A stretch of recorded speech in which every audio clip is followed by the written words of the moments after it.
Let's start with how to choose cookware. Any recommendations I make in this course, especially in the stovetop class, is based on this information.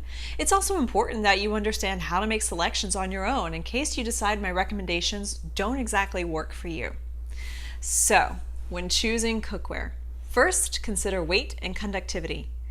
You want heavy cookware because it holds heat better.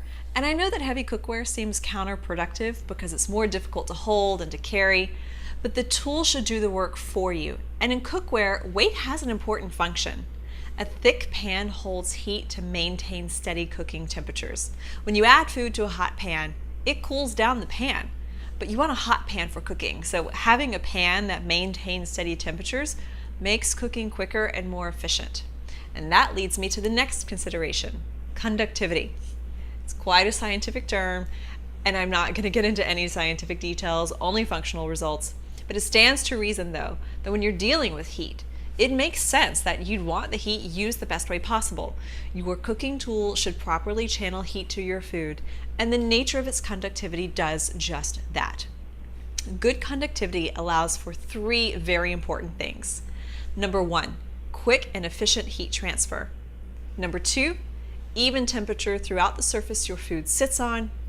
Number three, quick responses to temperature changes.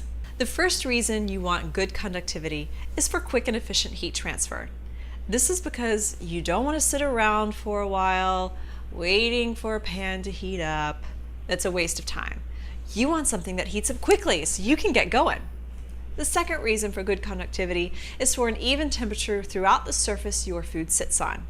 For instance, let's say you've got a beautiful fillet of fish in a skillet.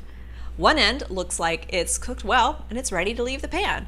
But wait, the other end is still kind of raw. So your option is to tear the fish apart and hopefully only remove the cooked pieces and leaving the raw pieces in the pan, or you leave it all in the pan, ultimately burning one end while getting the other to catch up. If this happens, it's most likely because the pan is not evenly distributing heat from the burner, so one end of the pan is hotter than the other end. Now, quality construction of a pan prevents this from happening, and it prevents you from eating half-burnt, half-raw food. If you have a burner that doesn't distribute heat evenly like an electric stovetop, and you can see that the coils aren't an even red when the burner is on, cookware made of materials with high conductivity will offset this lack of distribution. Now, the third reason good conductivity is important is the quick response to temperature changes. As you cook, you'll notice you need to turn the heat up or down, and you need a pan that quickly notices the change in heat and reacts accordingly. Now, all of these reasons point to making cooking foolproof, which we want because it makes you more successful at cooking, and then you'll do it more, and you get better, and so on and so forth. So, now that we've covered why your quality cookware matters, let's get into your options.